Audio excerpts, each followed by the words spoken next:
Na ripoti kutoka Mafiga, manispaa ya Morogoro, barabara kuu ya Morogoro Iringa. Katika eneo hili usiku wa kuamkia leo imetokea ajali ya kugongana malori mawili ya mizigo, moja likibeba kemikali aina ya sulfa, huku lingine likiwa limebeba mchanga, kisha lori moja kuteketea kwa moto. Kamanda wa jeshi la polisi mkoani Morogoro, ACP Andrew Kantimbo, amesema katika ajali hii mtu mmoja amefariki dunia.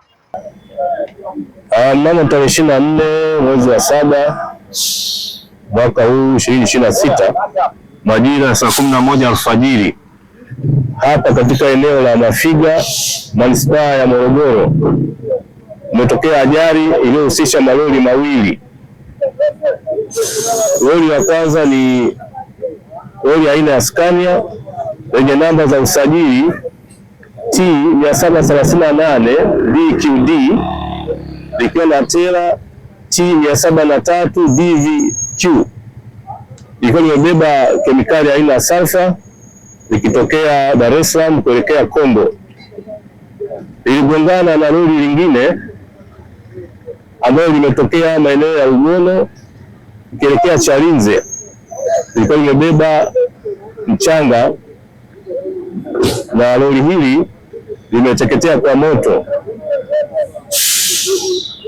Chanzo cha ajali hii ni uzembe wa dereva wa lori lilikuwa limebeba mchanga likielekea Chalinze, ambaye aliacha upande wake akaenda upande wa kulia zaidi na kugongana na lori hili lililokuwa limebeba kemikali aina ya sulfa. Kufuatia ajali hiyo, mpaka sasa kuna kifo cha mtu mmoja, jinsia ya kiume, mtu mzima ambaye imetoka kwenye gari la lililokuwa limebeba mchanga, lakini majeruhi kwa watu wawili ambao ni Godson Samson Mushi, miaka 42. Huyu ni dereva wa lori aina ya Scania, na utingo wake ambaye ni Meshak Mushi, miaka 24. Hawa wanapatiwa matibabu katika hospitali ya rufaa mkoa wa Morogoro. Nitoe wito kwa watumiaji wote wa barabara kuzingatia sheria za usalama barabarani, na hasa madereva wa malori ya masafa marefu wapate muda wa kupumzika. Kwa kweli changamoto za ajali katika barabara zetu ni tatizo kubwa sana.